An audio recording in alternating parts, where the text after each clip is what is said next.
주말에 함께하는 연불리의 비밀노트 시작하도록 하겠습니다. 이사님 안녕하세요. 네, 안녕하세요. 네, 이번 주 한번 돌아볼까요? 네, 국내 증시는 일단 그래도 좀 약간 좀 목요일까지 좀 답답했는데 이제 금요일 날 또 급반등이 좀 나오면서 분위기가 조금 이제 또 좋은 쪽으로 좀 바뀌었다고 보시면 될 것 같고요. 사실 미국 증시가 S&P 500 지수가 또 막 사상 최고가를 또 돌파하는 그런 좀 강세들이 나오고 여전히 엔비디아가 좀 좋은 것 같아요. 네. 엔비디아가 빅테크 7 기업 중에 거의 유일하게 지금 혼자 올라가고 있거든요. 그러다 보니까 우리나라 반도체 이게 특히 하이닉스 주가에 좋게 작용하면서 하이닉스가 17만 원 고지까지 좀 넘어서는 그런 기염을 토했습니다. 그러다 보니까 이제 한국 증시도 그 힘을 좀 받으면서 분위기가 좀 좋게 흘러갔고요. 그리고 이제 미국 경선에서는 트럼프 전 대통령이 좀 압승을 했죠. 그래서 이제 헤일리가 좀 이제 그 사퇴를 하면서 이제 바이든 대통령과 이제 이 둘 간의 이제 대결로 좀 압축이 되는 모습인데 어쨌든 이런 부분들은 증시에 뭐 그렇게 큰 영향을 주진 않았지만 어쨌든 이제 예상했던 대로 좀 흘러가고 있다 이렇게 보시면 좋을 것 같고 또 한 가지 이제 두 가지 큰 변수가 이번 주에 양회랑 파월 의장의 발언이었는데 네. 양회에서는 일부 좀 실망스럽다라는 좀 평가도 나오면서 첫날은 홍콩 증시가 급락을 했는데 다음 날은 또 반등하면서 그러니까 실망과 좀 기대가 교차하는 그런 좀 모습이 일단 나왔던 것 같고요. 파월 의장의 발언은 이제 기대했던 수준 정도인데 다만 이제 상원보다 하원 청문회 이거 2번 했거든요.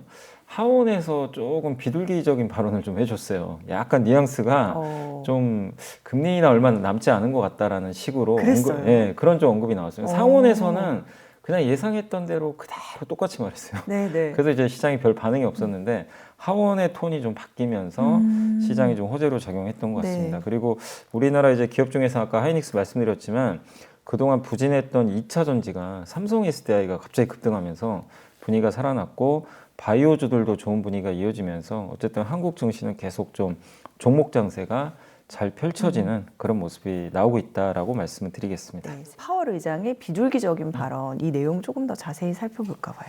일단 이제 파월 의장의 발언은 첫날 상원에서 청문회 할 때는 그냥 딱 진짜 예상한 대로 그대로 얘기를 했습니다. 그래서 정책 금리가 이번 긴축 사이클의 최고점에 있다. 그러니까 더 올리지 않겠다는 거죠, 금리는. 그리고 올해 어느 시점에서는 금리를 내리는 것이 적절하고 그 목표는 인플레가 이제 물가 상승률이 2%에 안착하는 확실한 데이터가 나와야 된다. 이거 이제 예전에 FMC에서도 했던 얘기잖아요. 그걸 그대로 이제 똑같이 반복을 했고, 뭐 상업용 부동산 대출 문제는 큰 문제 없을 것 같다. 이렇게 언급을 했고, 경제는 뭐 괜찮고 연착륙 달성할 것 같다. 이렇게 좀 언급을 했는데, 이게 이제 상원에서 했던 발언인데, 하원에서는 조금 이제 톤이 조금 더 금리 인하 쪽에 좀 무게를 실어주는 톤이 나왔던 게 일단 이제 뭐 비슷한 발언입니다. 긴축 사이클 최고점에 있는 거는 좀 맞고 2% 인플레 목표에 다가가야 된다. 이 증거가 보여진다 했는데 얼마 남지 않은 것 같다. 이 멘트를 한번 추가를 해줬어요. 그러면 이게 뭐 5월이 될지 6월이 될지 모르지만 지금 시장에선 3월 금리 인하 얘기는 없잖아요. 그래서 지금 6월 정도가 유력한데 이거 혹시 5월에 금리 인하하는 거 아닐까? 이제 이런 기대감이 좀 높아지면서 그날 이제 그 하원에서 약간 비둘기적인 언급이 좀 갑자기 나오다 보니까 이제 반도체라든가 AI 관련주가 다시 한번 급등하면서 미국 나스닥이 급등하는 양상이 나왔는데 어쨌든 파월 의장의 발언을 보면 금리 인하 올해 상반기엔 어쨌든 하지 않을까 하는 기대가 높아진 것 같습니다. 그리고 미국 얘기 계속 해보면 이 경제활동 동향 보고서도 나오고 또 고용 지표 발표도 됐는데 지금 그럼 미국 경제 상황 어떻다고 봐야 돼요? 사실 미국 경제가 정말 중요하죠. 이게 왜냐하면 지금 중국 경기가 안 좋다 보니까 미국이 부러지면 한국도 자유로울 수가 없잖아요. 그래서 미국이 연착륙에 성공하는 게 무엇보다 좀 중요한데 일단 베이지북의 내용을 보면은 연착륙 가능성이 굉장히 높은 게요. 경제 활동이 좀 소폭 개선되고 있다. 오히려 그렇게 좀 언급을 했습니다. 그래서 완만한 성장이 이어지고 고성장은 아니지만 성장세 이어지고 있다고 좀 언급을 했고 다만 소비가 조금은 둔화되고 있다. 이 언급은 했습니다. 그러니까 미국 경기가 계속 고성장할 수는 없거든요. 그래서 하강을 해야 돼요. 하긴 하는데 이게 착륙할 때 급하게 할 거냐 천천히 할 거냐인데 지금 데이터에 의하면 천천히 할 것 같다. 요걸 좀 힘을 실어주는 그런 발언이 나왔고 또 비즈니스 라운드 테이블이라는 데서 이제 CEO 대상으로 경제 전망 지수도 아마 설문조사를 했나 봐요. 근데 거기서 지난해 4분기에 이 지수가 74였는데 이번 1분기에는 85까지 늘어나서 역사적 평균이 83이거든요. 그러니까 그만큼 이제 미국 CEO들도 생각보다 미국 경기 괜찮구나 이렇게 좀 느끼고 있는 것 같고, 그리고 이제 이번 주에 그 구인 이직 보고서라고 있거든요. JOLTS, 졸트라고 하는데 여기서 이제 채용 공고 개수가 조금 이제 감소라는 모습은 나왔습니다. 그러니까 고용은 조금씩은 이제 둔화되는 그런 모습이 좀 나왔는데, 가장 우리가 눈여겨봐야 될 건 자발적 퇴직률이 2.1%로 전달에 2.2보다 줄었어요. 그러니까 사람들이 자발적으로 퇴직을 이제 안 하려고 하는 거죠. 그러니까 자기가 이걸 그만두고 다른 데서 일자리 얻기가 조금 더 어려워지고 있다. 그 얘기는 고용이 좀 타이트해지고, 그러니까 조금 둔화되고 있다라는 걸 증명하는 건데, 이거는 사실 좋은 게요. 이 고용이 급격하게 떨어지면 당연히 악재지만 천천히 고용이 좀 감소하는 가운데에서 이렇게 자발적 퇴직률이 조금씩 떨어지게 되면 이 임금 상승률이라고 그러죠. 그러니까 기업들이 이제 일자리 구하기가 어려우면, 사람들 고용이 어려우면 임금을 높여줘야 되잖아요. 네네네. 근데 그럴 가능성이 조금씩 낮아지는 거죠. 그럼 이거는 물가에는 또 도움이 되는 뉴스이기 때문에 상당히 이런 부분도 증시에는 긍정적으로 작용한 것 같습니다. 그래서 지금 이번 주에 나온 데이터를 그냥 종합해서 말씀드리면 네. 미국 경기 천천히 식어간다. 그래서 시장이 원하는 대로 잘 가고 있고, 근데 물가도 계속 안정화되고 있다. 그러니까 한마디로 그 골디락스 표현이 딱 맞는 그런 경제 지표들이 나온 것 같습니다. 네, 좋습니다. 그리고 G2의 또 한 축인 중국으로 가보면 아까 이제 가장 큰 매크로 이슈로 중국 양회 말씀을 해주셨지만, 이것도 우선 평가에 대해서 얘기하기 전에 어떤 내용들부터 좀 주목해 보셨는지 여쭤볼게요. 네, 일단 이제 이번 주에 그 양회에서 나왔던 수치만 말씀드리면, 이제 가장 중요한 게 GDP 성장률, 요 목표인데 일단 예상대로 5%딱 발표를 했어요. 5% 안팎 정도라고 일단 언급을 했고, 재정 적자율이죠. 이제 정부가 GDP 대비해서 얼마 정도의 돈을 쓸 거냐. 네. 근데 그게 늘어나면 지출을 많이 한다는 얘기인데, 이것도 역시 기대에 거의 부합을 했습니다. 마이너스 3% 정도 했고, 다만 이제 앞으로 국채를 수년간 계속 발행을 해가지고, 그러니까 특별국채를 발행해서 그것까지 좀 더한다면 재정 적자율이 3%가 아니라요 3.8까지 올라갑니다. 왜냐하면 1조 위안 발행한다고 했거든요. 그래서 이거는 어쨌든 시장이 좀 예상한 것보다는 조금 더 높은 저는 좀 수치라고 좀 보고 있고, 네. 그리고 물가 목표가 중요한데, 지금 중국의 소비자 물가나 이런 게 물가 마이너스잖아요. 옛날에 일본도 그랬고, 그렇죠. 그래서 물가 목표치를 얼마나 제시하냐가 중요한데, 올해 목표를 3%로 제시를 했습니다. 그러니까 물가 올리겠다는 얘기예요. 그래서 이 부분은 일단 좀 긍정적으로 볼 수 있는 것 같고, 신규 일자리 수도 기존에 1200만 명, 그래서 올해도 1200만 명 정도는 신규 일자리를 만들겠다 이렇게 얘기했고, 그다음에 가장 이제 눈에 띄었던 게 국방비를 작년과 똑같이 7.2% 증가하겠다고 좀 발표를 했는데, 그러니까 좀 많은 분들이 의아하게 생각했던 건, 아니 이렇게 경기가 안 좋은데 국방비 지출을 이렇게 계속 늘리면 그러게요. 중국 경기가 이게 잘 될까, 이 의구심이 좀 있었던 것 같아요. 그래서 첫날 이런 데이터들이 시장의 예상과 크게 벗어나지 않았는데 국방비는 계속 늘어나네 이러면서 증시에는 조금 그때는 이제 부담으로 작용을 했었고, 그리고 계속해서 적극적으로 재정을 펼치되 산업의 최우선은 기술 투자, 그러니까 한마디로 미국과 대결을 하기 위해서 AI라든가 뭐 배터리라든가 네. 이런 이제 신기술에 대한 투자는 계속하겠다라고 일단 발표를 했습니다. 네, 그 말씀하신 것 가운데 이제 경제 성장률 목표치가 5% 안팎은 거의 지난해랑 비슷한 수준인데, 이거를 대개는 이거 별로 생각보다 서프라이즈가 없다, 좀 실망하는 분위기긴 하지만 전반적인 평가는 또 어떻던가요? 그러니까 제가 이제 신문 기사나 이제 보고서들 이렇게 찾아보면은 대체적으로 좀 실망스럽다는 그렇죠. 평가들이 네, 좀 대체적으로. 많았고, 기대 이상은 없었잖아요, 별로. 맞아요. 그랬는데 저도 근데 사실 이제 요게 하나투자증권의 사실 그 정정영 애널리스트가 최근에 쓰신 자료가 하나 있어요. 그걸 좀 읽어봤더니 저는 좀 거기에 그 보고서를 좀 보고 생각보다 그러니까 시장이 이게 실망은 좀 했지만 이번 양회는 그렇게 실망할 것까지는 아닌 것 같아요. 근데 그걸 좀 잠깐만 말씀드리면, 네네네. 일단 경제 성장률 목표치가 지금 5%잖아요. 근데 18년도 이후로 처음으로, 그러니까 계속 경제 성장률 목표가 다운됐대요. 하락했대요. 뭐 6에서 5 가고 막 이랬는데 네. 처음으로 동결된 거예요. 작년과 똑같아요. 머물렀고. 네, 그러니까 더 이상 이제 경제 성장률 전망치 낮추진 않겠다. 이거 자체로도 좀 부양 의지가 있다. 이렇게 좀 보시면 좀 좋을 것 같고, 그 다음에 이 장관급 기자회견에서 뭐라고 했냐면 벌써 올해 2달 동안 수출이 10% 지금 성장하고 있다. 이 얘기는 뭐냐면 그동안 중국 수출이 마이너스였거든요. 그러니까 실제로 제조업 지표가 좀 돌아서고 있고, 그리고 아까 제가 물가 말씀드렸지만 물가 달성률, 그러니까 소비자 물가를 3% 정도 달성을 하는 게 좀 목표인데 인민은행 총재가 물가 관리가 통화 정책의 핵심이라고 그랬거든요. 근데 물가 올리는 제일 좋은 방법은요, 돈 푸는 겁니다. 돈 풀면 되죠. 그러니까 일본이 지금 계속 그 디플레 탈출하려고 뭐 하죠? 마이너스 금리 하고 있잖아요.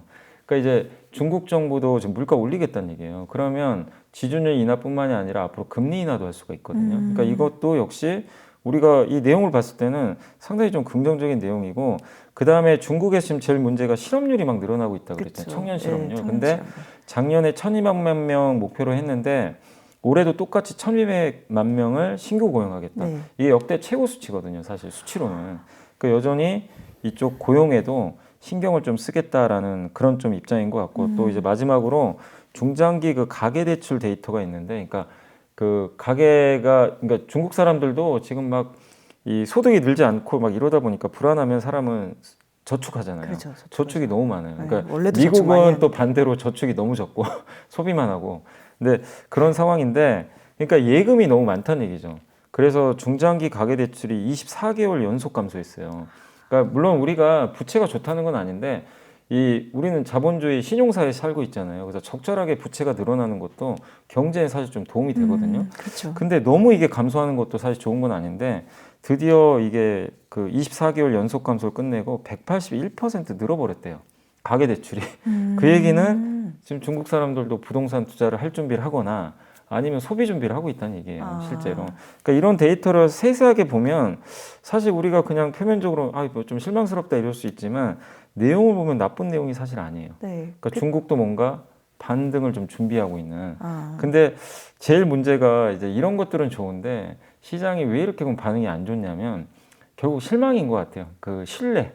중국 정부에 대한 신뢰가 많이 떨어져 있잖아요. 이번에 뭐 그 리창 총리 원래 인터뷰도 해야 되는데 그쵸. 그것도 없애버리고. 이례적으로 올해부터. 그러니까 역시나 좀 중국은 좀 소통을 안 하려고 하나. 그러니까 그러다 보니까 이런 좋은 데이터가 분명히 있어요. 있는데도 시장에서 평가가 인색한 게 아닌가. 근데 우리는 데이터 보고 판단해야 되니까 중국이 뭐 엄청 좋아집니다 하는 얘기를 하는 게 아니라, 제가 이 말씀을 왜 드렸냐면 중국이 최악에서 벗어나고 있는 지금 신호는 벌써 나오고 있다. 나오고 있다. 여기에 좀 초점을 맞추시면 좋을 것 같아요. 네, 좋은 관점인 것 같습니다. 중국 얘기를 하면 이제 우리나라의 수출 얘기를 하지 않을 수가 없어서 2월 수출 발표됐는데 특히 반도체 수출 급증이 눈에 띄었어요. 이런 호조 계속 될까요? 예, 저는 뭐 아까 이제 우리나라에 제일 중요한 게 지금 옛날엔 중국인데 이제 미국이잖아요. 미국 수출 비중이 더 높아지니까. 근데 중국이 2등인데 별 차이는 없어요. 미국과 수출 비중이. 근데 중국마저도 살아나면 당연히 한국한테 플러스가 되겠죠. 근데 일단 한국의 2월 수출은 작년 동월 대비해서 4.8% 증가했는데 그 조업일수가 작았어요. 이게 그 설 연휴가 있다 보니까. 네. 그래서 일평균으로 봐야 되는데 일평균으로는 12.5%나 증가를 했습니다. 그래서 수출 좋았고, 무엇보다 제일 중요한 게 반도체인데 반도체가 66.7%로 4개월 연속 증가했고, 그 우리나라 제일 잘하는 게 메모리잖아요. 메모리만 딱 떼놓고 봤을 때는 108%가 늘었습니다. 그러니까 확실히 한국의 수출은 좀 늘어나고 있다. 좀 아쉬웠던 거는 2차 전지인데 2차 전지는 마이너스 18%좀 떨어졌어요, 오히려. 근데 작년에 워낙 더 좋았기 때문에 그런 것 같은데, 그래서 전체적으로 반도체 중심으로 좀 좋은 모습이고, 특히 미국 수출이 월 기준으로 역대 최고치를 또 경신을 했습니다. 그래서 한마디로 미국의 경기 그 호조를 한국의 수출은 그대로 좀 받고 있고, 여기에 이제 중국만 회복이 된다면 더 좋은 흐름이 좀 나오지 않을까 이렇게 보여지고, 그리고 품목별로는 조금 눈에 띄었던 거는 확실히 이제 반도체가 늘어났고, 그 외에 그 위성통신 안테나 있잖아요. 이 저궤도 위성통신 그 수출이 좀 늘어났고, 그 외에 농기계 수출이 좀 늘어나는 것도 좀 약간 좀 눈에 띄었던 그러게요. 부분이고, 가정용 미용 의료기기 있잖아요. 요번에 APR이 상장했잖아요. 근데 이제 뷰티테크. 상장하고 첫날은 좋았는데 주가 좀 빠지고는 있지만 실제 수출 데이터는 지금 잘 나오고 있는 것 같아요.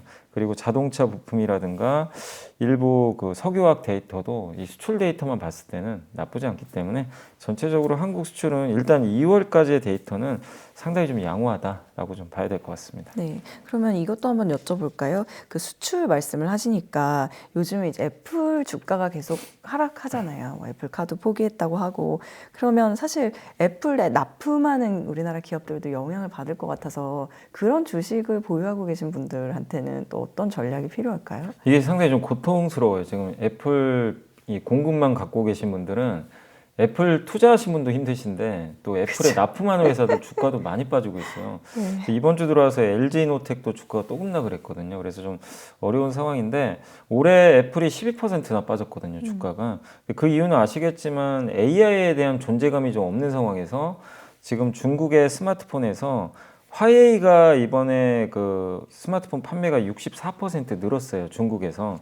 근데 애플은 24%가 감소해버린 거예요. 그러니까 중국에서 지금 점유율이 2위에서 4위까지 추락을 해버렸습니다. 그러니까 중국 비중이 높은 회사 중에 대표 회사가 애플과 테슬라인데 둘 다 주가 안 좋죠. 그게 이제 공통적으로 AI에 대한 존재감이 낮고 중국 비중이 높아요. 근데 그러다 보니까 좀 안 좋은 상황인데 고밍치라는 대만의 굉장히 유명한 IT. 애플 전문가 네. 있죠. 이 애널리스트가 24년도 애플 아이폰 출하량 전망치를 기존의 2.2에서 2.25억대에서 한 10% 낮춰서 2억대로 하향 조정해 버렸어요. 그러니까 결국 중국이 좀 안 좋아지면서 애플이 좀 어려운 상황인데 그럼 당연히 우리나라도 거기에 납품하는 기업들이 있으니까 좀 안 좋을 수밖에 없지만 다만 애플이 지금 6월 달에 개발자 회의가 있기 때문에 아마 AI 한다고 분명히 언급은 했거든요. 그 이 팀쿡 CEO도. 그래서 아마 6월 개발자 회의에서 보통 이제 9월에 나올 아이폰에 대한 좀 힌트들이 나오는데 그때 AI 폰을 좀 꺼내들지 않을까 이런 기대는 있습니다. 그래서 지금 애플이 좀 좋아지려면 AI를 붙여야 될 것 같아요. 네네. 지금은. 그래서 그게 나오면 하반기에는 우리나라 이제 애플에 공급하는 회사들도 네. 좀 좋을 것 같고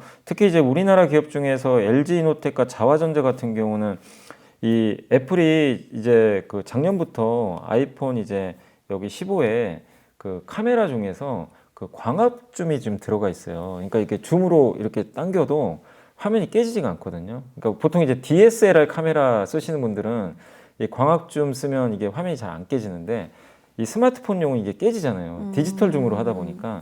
근데 그거를 이제 줌을 탑재를 했는데 그거 만드는 회사가 LG노텍과 자화전자인데 이 회사들도 주가가 이번 주에 갑자기 급락을 한 거예요. 근데 다만 아이폰 프로맥스에 탑재가 되어 있는데 아이폰 프로맥스 판매량은 어쨌든 여전히 좀 작년과 올해가 큰 차이가 없대요. 그러니까 이제 세부 데이터를 보면은 그렇게 좀 나쁜 상황은 아닌데 시장이 그냥 너무 지금 애플이 안 좋은 쪽으로만 흘러가다 보니까 덩달아 좀 빠지는 것 같아요. 그래서 애플 아이폰 관련된 기업들 갖고 계신 분들은 너무 그냥 이거를 나쁘게만 생각하지 마시고 뭐 나쁘다고 해도 주가는 벌써 다 반영을 하고 있잖아요. 그리고 하반기에 기대할 만한 게 분명히 아직은 남아 있으니까 지금은 좀 버티시는 게 저는 좋다. 그때 AI도 하반기 정도에는 기대해 볼 수 있지 않을까? 그래도 예. 애플이 뭔가 하지 않을까 말씀해 주셨잖아요. 예.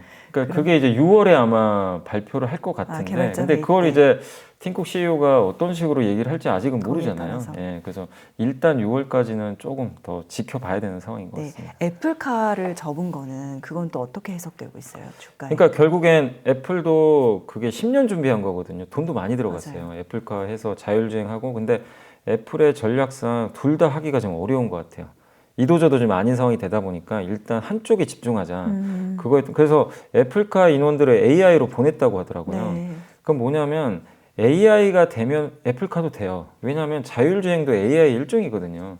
그러니까 먼저 AI부터 좀 시행을 하고 그리고 애플은 자동차 만드는 회사가 원래 아니잖아요. 근데 자동차 만드는 거는 스마트폰과 다르게 공급망이 훨씬 큽니다. 이게 고용 효과도 크고. 근데 이제 이 애플이 그게 잘 갖춰지지 않은 상황에서 그냥 폭스콘이나 옛날에 현대차에도 맡기려고 했는데 그걸 맡기기가 좀 쉽진 않은 것 같아요. 이게 스마트폰과 좀 다르다 보니까. 맞아요. 한때 막 주가도 예. 움직이고 그랬었죠. 그래서 일단 AI부터 먼저 한 다음에 이걸 완성시킨 다음에 자율주행 가지 않아요. 그래서 저는 애플카 포기했다고 생각은 안 하는데 우선순위가 밀려버렸다. 아, 그래서 그런 일단 차원에서. 아직은 이제 AI에 집중하겠다. 그러니까 AI로 가겠다라는 그런 모습을 보여줬다고 생각하시면 좋을 것 같습니다. 그러면 또 저희가 여기서 안 짚고 넘어갈 수가 없는 게 애플에 눈독을 들이던 사람들의 경우는 이런 즈음에 한번 기회를 봤다가 어느 정도 이렇게 뭐 매수할 그런 욕심을 내도 되는 타이밍인 제가 이제 건지. 전화만 할 수 있으면 그 워런 버핏한테 물어보고 싶어요. 제일 많이 갖고 있잖아요. 그러니까 버핏은 무슨 생각하고 있을까? 근데 이제 얼마 안 남았습니다. 그 워런 버핏의 버크셔에서 주총이 곧 열리거든요. 5월에 아마 질문 나갈 것 같아요. 그래요? 애플 어떻게 생각하냐? 왜냐면 애플 최대 주주 중에 한 명이잖아요. 그래서 그때 힌트가 나올 것 그거 같은데. 보고 근데 저는 개인적으로 그 워런 버핏의 스타일상 애플의 아이폰 성장은 둔화된 건 맞는데 그러나 아이폰은 필수제잖아요. 사실 네. 어떻게 보면. 그리고 독점력이 있고 또 여기에 AI를 굳이 안 넣을 이유가 전혀 없거든요. 그쵸. 그래서 저는 애플 오히려 이렇게 좀 부진할 때 저는 기회가 아닐까라고 생각을 하고 있습니다. 네, 좋습니다. 다시 그 우리나라로 돌아와서 이제 기업 밸류업 프로그램 뭐 이사님께서도 계속 관심을 가져주고 계시지만 저도 꾸준히 그 주식들을 보는데요. 저 네. PBR주를. 근데 최근에 그 이복현 금감원장께서 증시 활성화 반드시 필요하다. 뭐 부동산은 국민자산 기댈 수 없다 이런 얘기를. 그러면 이게 기업 밸류업 프로그램은 계속 힘이 실린다 이렇게 해석해도 되지 않을까요? 그러니까 이런 이제 이복현 금감원장의 갑자기 발언들이 두 개가 되게 의미 있는 발언이 나왔어요. 이게 제대로 못하는 기업 상장 폐지시켜 버리겠다. 거기다가 부동산보다는 주식 활성화해야 된다. 이게 사실 기존 정부에선 볼 수 없던 내용들이거든요. 왜냐하면 주식은 항상 뒷전이었어요. 저는 이제 증권사를 다니지만 항상 저는 좀 불만 중에 하나가 모든 정책이 다 부동산에만 집중됐어요. 그동안 보면. 그러니까 부동산이 안 좋아지면 부동산 부양하고. 근데 주식시장 급락한다고 정부가 부양한 적은 별로 없거든요. 사실 관심이 없었어요. 왜냐하면 주식 투자 인구는 그때 500만 막 400만 정도 할 때니까 좀 소수였죠, 사실은. 그래서 정부 정책 순위에서 항상 밀렸는데 네. 이제는 1,500만 명까지 늘어난 상태에서 지금 어쨌든 이제 정부가 이 일본 사례가 성공한 걸 봤거든요. 일본도 2014년부터 준비했어요. 아베노믹스부터 거의 준비해가지고 지금 나오는 얘기들 비슷하게 그때 아베가 다 했던 얘기들이에요. 그러니까 금융시장을 자본시장을 활성화시켜서 부의 격차를 줄여서 일본을 디플레에서 탈출시키겠다. 이게 목표였고 10년 전에 준비했던 게 지금 성과가 나는 거거든요. 그러니까 그게 이제 오버랩 되는 거죠. 어떻게 보면 이제 정확하게 좀 이게 일치하다 보니까 그래서 이 이복현 금감원장이 저는 뭐 정부랑 이게 무슨 얘기를 했는지 모르지만 금감원장이란 이제 상징성이 좀 있잖아요. 이분이 이렇게 밸류업에 대해서 굉장히 센 발언을 한다는 것 자체는 정부가 총선용은 아니구나. 그러니까 4월에 총선 끝나고 사람들 좀 걱정하는 게 흐지부지. 네, 그렇죠. 이걸 걱정을 했어요. 근데 지금 나오는 발언들을 보면 이게 총선용은 아니고 좀 한 몇 년 끌고, 최소 2, 3년 이상은 의지로. 의지로 좀 끌고 가는 게 보여서 이런 부분은 상당히 좀 긍정적인 것 같고 그리고 여기서 이제 했던 내용 중에 가장 이제 눈에 띄었던 거는 부동산 팽창을 더 이상 용인하지는 않겠다. 그거보다는 이 돈을 이제 주식 쪽으로 보내고 싶은 것 같아요. 자본시장 쪽으로. 그래서 국민들의 노후 보장을 위해서 자본시장에 의존하지 않으면 안 된다. 그 얘기는 뭐냐면 이제 이걸 밸류 프로그램이 어느 정도 좀 약간씩 진척이 되면 네. 제 생각엔 상법 개정하고요. 세법 개정이 따라 들어올 것 같아요. 사실 이 두 개가 없으면 그냥 정부가 아무리 이런 정책을 해도요. 그쵸. 사실 무용지물 될 네. 수도 있어요. 그래서 맞아요. 상법 개정을 통해서 주주 가치를 좀 올려주는 그런 법 개정이 되고 세법 개정에서 장기 투자를 유도하려면 분리과세 하면 되거든요. 배당 분리과세. 근데 이 발언에 의하면 할 가능성이 저는 좀 높은 것 같아요. 그래서 그런 걸 좀 미리 보여준 거기 때문에 이 밸류업 프로그램 그냥 단발성이라기보다는 좀 중장기 관점에서 여러분들도 한번 봐도 되지 않을까 이렇게 생각을 하고 있습니다. 기대를 가지고 접근해도 좋다라는 네. 말씀으로 이해하겠습니다. 자, 그러면 이번 주 외국인, 기관, 개인들 매수 종목 또 상승한 업종 정리해보죠. 먼저 이번 주 외국인들이 많이 매수한 주식 10개 종목을 살펴보겠습니다.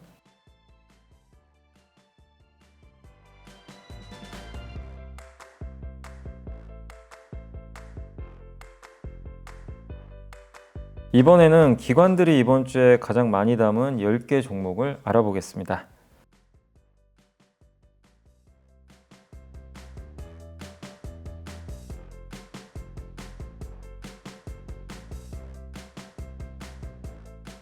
이번에는 개인들이 이번 주에 가장 많이 산 주식 10개 종목을 살펴보겠습니다.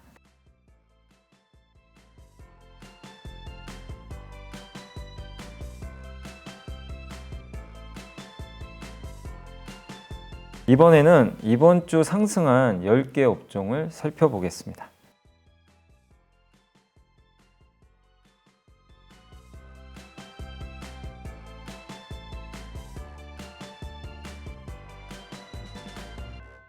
네, 그러면 특별히 상승한 업종 가운데서 좋은 흐름이 더 이어질 수 있다라고 보시는 분야는 어디인가요? 일단 이제 이번 주에 좋았던 거 중에 가장 눈에 들어오는 거는 이제 바이오하고 배터리 쪽이거든요. 그래서 이쪽이 좀 돌아서는 모습인데 이 기업들이 그냥 단순히 가는 게 아니라 모멘텀이 좀 있어요. 그래서 이 특히 면역 항암제가 이번 주에 좀 많이 올랐는데 그러게요. 네. 이쪽 섹터도 지금 이제 그 학회가 좀 또 임박을 했기 때문에 제가 봤을 때 조금 더 상승세 이어질 것 같고, 그 다음에 이제 삼성 SDI 주가가 좀 좋았거든요. 그래서 뭐 전고체 배터리라든가 원통형 배터리 이 모멘텀이 있었는데 모처럼 이제 배터리 대용주들이 올랐기 때문에 2차 전지 셀 섹터도 조금은 더 저는 좀 상승세가 좀 이어질 가능성이 좀 높을 걸로 좀 보고 있고, 그 다음에 좀 눈에 띄었던 게 안 보이던 섹터 중에 리츠 섹터가 좀 들어왔어요. 그래서 부동산 이 리츠 투자하신 분들 굉장히 고생하셨거든요. 금리 오르면 안 좋잖아요. 예.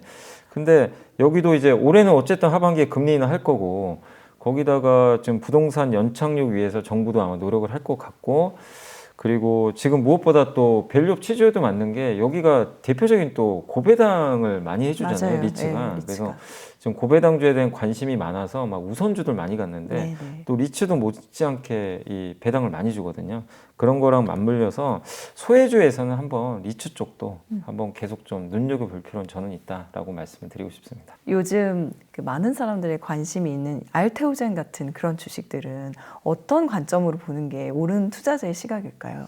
일단 알테오젠 너무 많이 올랐으니까 뭐 지금 좀 들어가시기는 좀 그렇지만, 우리나라가 사실 바이오에서는 옛날에 변방이었잖아요. 이게 주도성은 좀 없었는데, 근데 2015년도에 한미약품이 이제 대규모 기술 수출하면서 이제 급부상했고, 삼성바이오가 세계 1위 이제 CDMO라 그래서 그 바이오 위탁 생산해주는 업체로 뛰어들었는데, 다만 한국이 약한 게 신약 개발이잖아요. 근데 여기서 번번이 성과가 안 났는데 이번에 놀라운 게 그 머크가 만드는 그 키투르다라는 항암제가 세계 1위잖아요. 1인데 이 회사 제품에 그 알테오젠의 기술이 들어간 거죠. 그러니까 알테오젠이 사간 거죠. 근데 무슨 기술이냐면 피하 주사. 보통 항암제는 이 정맥 주사로 혈액에 넣거든요. 근데 그게 아니라 이 SC라는 이제 기술인데, 이건 뭐냐면 이 피하 주사를 해요. 그러면 이제 병원 가서 1시간 맞을 거를 가까운 그냥 동네 병원 가셔도 8분 만에 끝나요. 주사 맞는 게. 굉장히 간편하겠죠. 이 기술이 들어가고, 이게 또 기술이, 그러니까 키트루다 SC라는 이름으로 바뀌어요. 그러면 요거는 하나의 신약으로 또 인정을 받아요. 근데 기존의 키트루다는 이제 뭐 시간이 지나면 그 특허권이 풀립니다. 신약은 그 특허 만기가 있잖아요. 근데 키트루다 SC가 들어가면 이건 새로운 신약이라 또 연장이 돼요. 그럼 이제 제약사 입장에서 좋은 거죠. 그렇죠. 근데 그 세계 최대의 그 항암제에 우리나라 기술이 들어간 거예요. 이건 정말 역사적 사건이거든요. 그러니까 알테오젠 주가 상승은 뭐 이유 있나요? 예, 당연히 이유가 있는 네. 거고, 이거 말고도 올해 또 유한양행이 폐암 치료제, 폐암 치료제는 시장이 엄청나게 큽니다. 여기에 임상 3상 지금 하고 있고, FDA에서 올해 6월에 결론이 나요. 승인이. 그래서 지금 가속 심사, 아마 우선 심사 들어간 것 같은데, 우선 심사 대상으로 들어갔다는 건 네. 뭔가 지금 FDA가 전향적으로 좀 해주겠다는 뉘앙스가 좀 있는 거거든요. 그래서 폐암 치료제 신약이 만약에 성공을 하면, 미국을 뚫어버리면 기존과 다릅니다. 우리나라 신약이 몇 개 성공한 게 있는 게, 근데 성공은 했지만 시장이 아주 큰 시장은 아니었어요. 근데 유한양이 뚫는 시장은 굉장히 큰 시장이거든요. 네. 그러니까 이런 것들이 이제 진짜 우리나라가 이제 글로벌 선두권에 진입할 수 있는 그런 결과들이 지금 나오기 시작하거든요. 그래서 바이오는 올해는 저는 계속 주목을 좋을 해야 수밖에 된다. 없다. 그래서 작년에 이제 작년 말에도 올해 저는 주도주 중에 하나로 바이오를 봤던 게, 맞아요. 기억해요. 이런 스케줄을 봤을 때는 기대감이 있고, 또 2년 동안 주가 안 좋았었거든요. 그래서 부담도 없었고, 네. 근데 다행스럽게 제가 생각한 것보다 더 좋은 결과들이 좀 나오고 있어서 좀 더 좀 긍정적으로 보셔도 되지 않을까. 유한양행은 그러면 그런 부분에서는 지금 많이 이미 주가에 선반영이 다 되어 있는 이제 상황. 유한양행은 주가가 그냥 계속 박스권입니다. 왜냐하면 FDA가 신약 승인해줄지 안 해줄지 아직 모르잖아요. 모르니까. 근데 주가가 이제 왔다 갔다 하는데, 다만 지금 데이터들은 나쁘지 않으니까 뭐 결국 6월에 승인만 난다면 또 새로운 모멘텀이 생기지 않을까 이렇게 보고 있어서 근데 그게 유한양액으로 끝나는 게 아니라 우리나라 또 신약 개발 지금 준비하는 기업들 한미약품은 지금 비만 치료제 만들고 있거든요. 계속 줄줄이 대기하고 있으니까 저는 이제 바이오도 한국의 큰 산업이고 우리나라에서 가장 잘 돼야 되는 세계 산업이 있어요. 뭐예요? 반도체, 2차전지, 바이오입니다. 바이오. 왜냐하면 놓칠 수가 없네요. 다른 산업들도 물론 중요한데 이 산업을 왜 세계가 제일 중요하냐면 시총이 제일 커요. 이들이 잘 돼야 우리나라 지수 3천이 열리는 겁니다. 네. 그래서 저는 이 세계가 계속 잘 돼야 된다. 이렇게 좀 말씀을 드리고 싶습니다. 한 가지만 더 여쭤보겠습니다. 바이오를 주시하라고 하셨으니까 그러면 바이오의 어쨌든 그 업종의 성격도 있고 그래서 공부를 좀 해보고 싶다라 그러면 바이오는 어떻게 뭐를 주목해서 봐야 되고 일단은 그 책들도 있어요. 그러니까 이제 애널리스트 분들 중에 책을 쓰신 것들이 좀 몇 개 있거든요. 그래서 한번 바이오 책, 제가 제목은 기억 안 나는데 저도 좀 책 보고 한번 공부를 했거든요. 그래서 기초적인 바이오 공부 책들이 있어요. 그걸 먼저 보시면 좋겠고 좀 어려워요. 사실 바이오가 용어도 그렇고 막 임상, 1상, 2상, 그렇죠. 3상, 10년 막 언제 10년 실패율이 걸리고 높은지 근데 어려운데 그래서 너무 막 임상 1상 하는 거보다는 적어도 임상 3상? 예, 3상 들어간 것들은 이제 검증이 어느 정도 된 그렇죠. 거니까 실패 확률이 예. 1상에서 2상이 제일 크다고 예, 들었던 그래서 거. 되게 좀 어렵잖아요. 그리고 좀 큰 회사 위주로 하시는 게 좋을 것 같아요. 시총 큰 회사. 왜냐면 네. 작은 회사 중에 성공하면 뭐 엄청난 성과 나겠지만 그래도 돈도 저는 많이 들고. 대형 제약사 위주라고 하시라고 말씀드리고 싶은 게 뭐 삼성바이오나 유한양의 한미약품은 일단 기본적으로 돈 버는 기업이에요. 그렇죠. 그러니까 신약 리스크가 좀 뭐 실패를 하면 타격은 받겠지만 기본적으로 본업에서 돈을 벌거든요. 그러니까 그게 좀 제한적이고 그래서 저는 좀 대형 제약사 위주로 좀 하시면 어떨까라고 말씀드리고 싶습니다. 네, 감사합니다. 자, 그러면 염일사님께서 선정한 이번 주에 보고서 또 살펴보겠습니다. 현대차증권의 이제 김종배 연구원님인데 이것도 이제 얼마 시개월이 남지 않았는데 그 제목은요 디스플레이 OLED 꺼지지 않는 촛불인데 이제 2분기에 애플 아이패드가 LCD잖아요 디스플레이가 이게 이제 여기에 OLED가 드디어 탑재가 돼요. 그래서 이 기술을 접목한 이제 애플 제품이 신제품이 나오니까 좀 주목하자는 내용이고요. 예, LCD랑 OLED랑 비교를 많이 하는데 그냥 간단히 말씀드리면 OLED는 엄청나게 얇습니다. 근데 LCD는 조금 두터워요. 왜냐하면 LCD는 빛을 자기가 스스로 못 내요. 소재 자체가. 그래서 이 형광등 같은 걸 안에 집어넣거든요. LED나. 그래서 좀 두꺼워요. 그래서 좀 그런 좀 단점은 있는데 다만 수명이 좀 긴 장점은 있는데 OLED는 장점이 뭐냐면 자기가 스스로 이 소재 자체가 빛을 내요.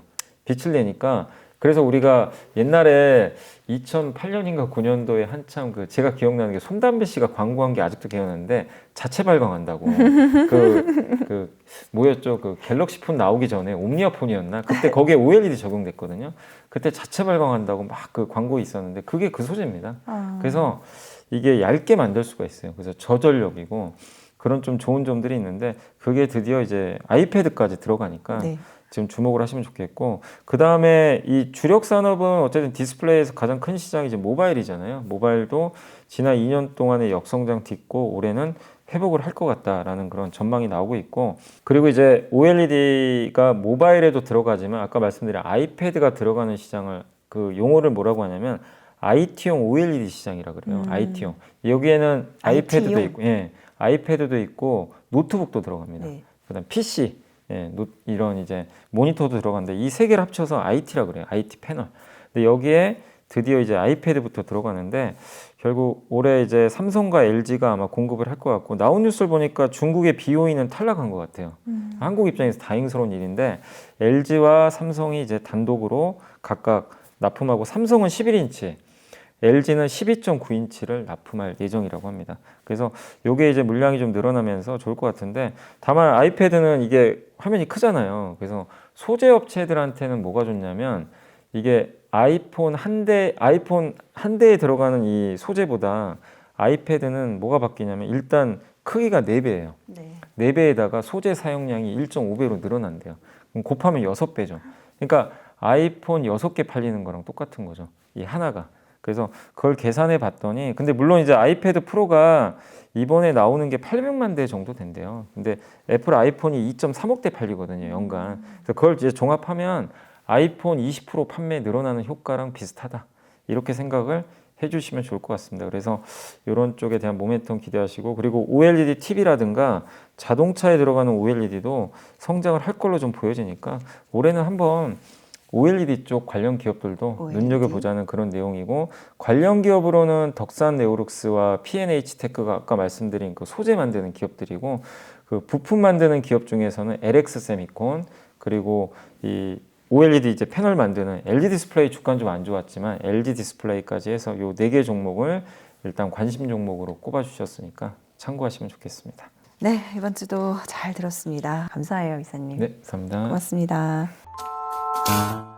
이게 한한령 이후 7년 만에 처음이라고 하는데 근데 이것도 상징성이 있잖아요. 관심이 없어요. 중국 좋지도 않은데 무슨 중국 소비주냐. 그럼 중국 사람들이 이제 단체로 오는데 문제